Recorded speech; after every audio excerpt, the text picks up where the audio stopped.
everybody. Welcome back to another episode of Lara Trump Wanted for Questioning. Gotta tell you, had some fun questions last week. I enjoyed them. Thank you for sending them. I hope you guys are bringing it this week. Let's see what we got. Question number 1. Here we go. It would have been great to have seen you work out with Hegseth and RFK Jr.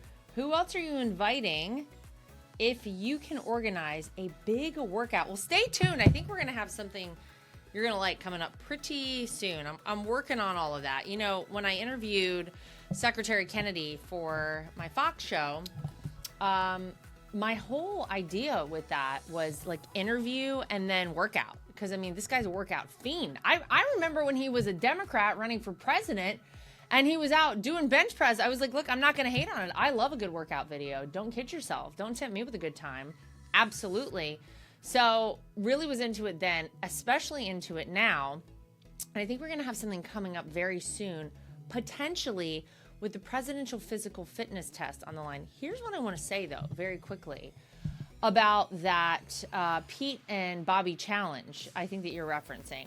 My dad, who's 79 years old, did the Bobby and Pete challenge. You're 79 or 78. I don't know, Dad, don't get upset with me. 79. Did the Bobby and Pete challenge in 4 minutes and 20 seconds. That's right. You wonder what's wrong with me. You wonder why I'm like this. That is exactly why I'm like this. I've been seeing my dad and my mom. My mom's in great shape. My mom works out too.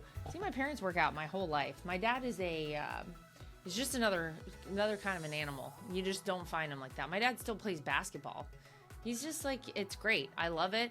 Who else would I want to work out with? I mean, I'll tell you, some of those individuals who are on the President's Physical Fitness Council, I think it's called, I think that would be really cool. They're a bunch of different athletes. I'm down. I would love to go work out with some of these people. I think it's great. I think Danica Patrick is on the to-do list. I think Tulsi Gabbard is on the to-do list. I think Natalie Eva Marie is on the to-do list. Yeah, we got a lot of workouts that I would like to do with a lot of different people, and I'm trying to make it happen. I'll tell you, I had a great time working out with Secretary Hegseth and the Army crew that they had me work out with. There was no cheating there. There was no making it easier for me because I was a woman and it was a TV show. Absolutely not. Those guys brought it. So thank you guys. That was really fun. So you know what? Let's see what happens. I think you're going to see something coming up soon you might like. Okay, next question. I know you were raised in a middle-class family. Were you intimidated the first time you met Eric's family? Yeah. I was intimidated the first time I realized who Eric was. I mean, that's like it's just a different level. It's just like, it's not, you know, for those of us who grew up sort of in a middle-class family, like you heard the name Trump. I knew who Donald Trump was for sure. And it's like, you know, like Trump money, that's in like rap songs and stuff for a reason, because it's real stuff. So yeah, it's intimidating. Look, it's intimidating meeting anyone who could be your future in-law, sister-in-law, brother-in-law, mother, father-in-law, all that. When it's the Trump family and they're people who like you've seen before on television, magazine covers. To be honest, I didn't know who Don was, and I think he was highly offended by it. Don, you may or may not remember this.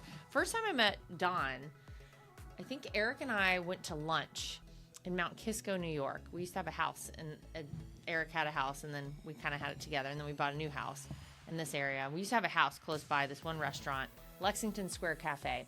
Don met us there, and I remember he was like, yeah, I got to head into the city to film, and I was like, oh, like, what are you filming? He was like, The Apprentice? Like, I was such an idiot. That was the first time I met Don, and he was kind of upset that I wasn't like a full Apprentice fan. But I actually, truth be told, knew of The Apprentice. I knew about You're Fired. I knew that. I wasn't an avid viewer. I became an avid viewer. But yeah, it's always intimidating. But I'll tell you this. I think the story has been told many times. I think it was printed recently, I think in the New York Post, about the first time I met my father-in-law. It was at the U.S. Open, which is happening right now in Queens, New York. And Eric had asked me, we'd been dating like a couple of months, asked me if I wanted to go watch a tennis tournament with him. yeah, like, obviously, that sounds fun. That sounds like a nice little date. In my mind, we're going to sit in the bleachers. It's kind of thing that I used to do. And then we show up. There's a special parking area. We go up some elevators. We walk into a completely different part of this arena, this stadium. And we're at the suite level. Hadn't done that before. And then we walk in, and there's Donald Trump and there's Melania Trump. And man, I wasn't prepared. No warning, zero from my husband. So I didn't really have that much time to get nervous. So in retrospect, perhaps I owe Eric Trump a big thank you. In the moment, I was freaking out and I was so angry that I hadn't been prepared for what was about to happen there. And I got to tell you, the second I met Donald Trump, he could not have been nicer to me. All the general questions about me, where I'm from, what I was doing, where I went to school, all the things. And it was just the two of us sitting there. I remember, like, I'm trying to pay attention to tennis. I'm just freaking out in my head. And all of a sudden, he's like, all right, you know what? I'm going to get an ice cream. Do you like ice cream? Can I get you an ice cream? Would you like that? And I was like, oh my God, Donald Trump and ice cream. This is normal. Now we know he likes 2 scoops, right? Remember that, media?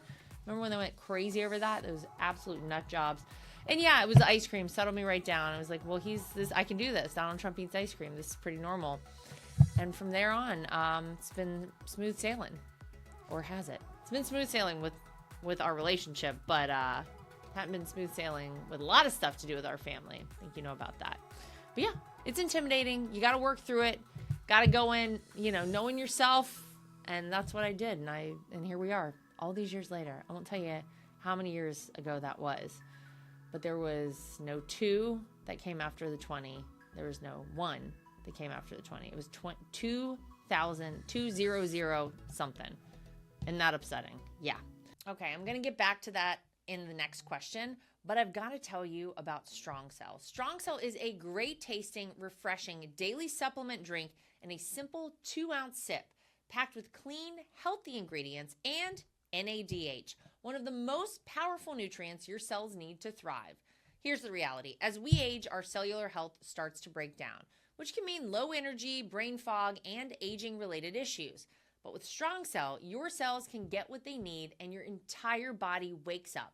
We're talking natural, sustained energy, mental clarity, and that feeling of being recharged from the inside out. Here's the truth. Every vital organ in your body runs on healthy cells. And if your cells aren't working, you aren't either. Go to trystrongcell.com and learn more about how Strong Cell can help you feel like you again. That's trystrongcell, trystrongcell.com, and use discount code LARA at checkout to save 20%. A major retail chain just canceled a massive order, leaving MyPillow with an overstock of classic MyPillows, and now it's your gain.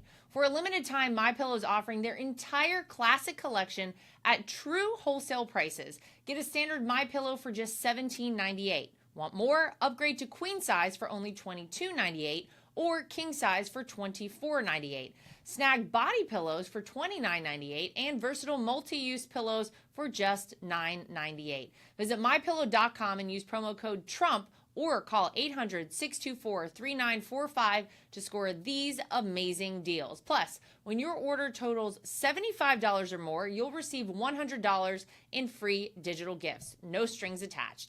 That's right, premium pillows at unbeatable prices and bonus gifts to top it off. Don't wait. Head to mypillow.com or call 800-624-3945 now. And don't forget to use promo code TRUMP to grab your standard MyPillow for only $17.98 while supplies last. All right, next question. Lara, are you okay with having 2 husbands marry me? Well, that's very nice. Thank you. I'll talk it over with Eric Trump. We do believe in the sanctity of marriage. Just 1 husband for me right now. If that changes, I'll let you know. Thank you for the very nice offer. You know what's funny is that after you've been with someone for so long, after you've been married for so long, and clearly people know I'm married, people know to whom I am married and that I'm off the market. So not getting hit on a lot anymore. Also, could be the fact that I'm in my 40s, but I digress. So it's a very nice thing to say to me. Thank you very much. I appreciate the offer. Gonna say a pass for right now. But should anything happen, Eric Trump acts up. You know what I mean? I'm just kidding. I'm very happily married. It's so cool. I'll tell you this. Sorry to this nice gentleman, I assume, or lady, whoever, whatever is going on out there. No, you said husbands. Yeah. Thank you for the offer. No, it's very cool though to kind of look back at meeting Eric. And I mean, I just told you this whole story about meeting his family, his dad and Melania, and thinking about what our future would look like. And, you know, over 10 years of marriage now, what that would mean and how our lives would evolve and what our relationship would be like. And the fact that I still like hanging out with my husband, like if you give me an option on any night of the week of who I want to hang out with, I'm always going to choose him. In fact, tonight, after this, I'm going out to dinner with my husband and my kids, but all of us. It's just like, that's a nice thing. And I don't think you find that all the time. So I feel very lucky. I have a great husband. So thank you. I'm all set right now in that arena. Appreciate it though. Okay, next question. I'm wondering if anything else can be done to make our media truthful. Is there anything we the people can do about it? Well, yeah. Excuse me. Do not patronize any of these entities that are putting out the fake news, the trash, the garbage. Look, I sometimes tune in to the CNNs of the world, the MSNBCs of the world, or whatever. What are we calling them now? MS Now, whatever that is. Yeah, something like that. I don't tune in there I do tune in there because I want to see what they're saying. I need to know so I can prepare for what kind of like nonsense is coming down the pike at us. But I generally would say just don't give them any viewers. Don't give them any ratings. I click on, I get what I need to know, and I click off. I'm not turning off the TV on that station. I don't even know how the ratings work. I should probably know this, having a television show. I don't know. Clicking off, making sure they're not getting that one rating from me. The clickbait stuff on social media, don't click on it. You know it's trash. You know whatever they got out there is just trash.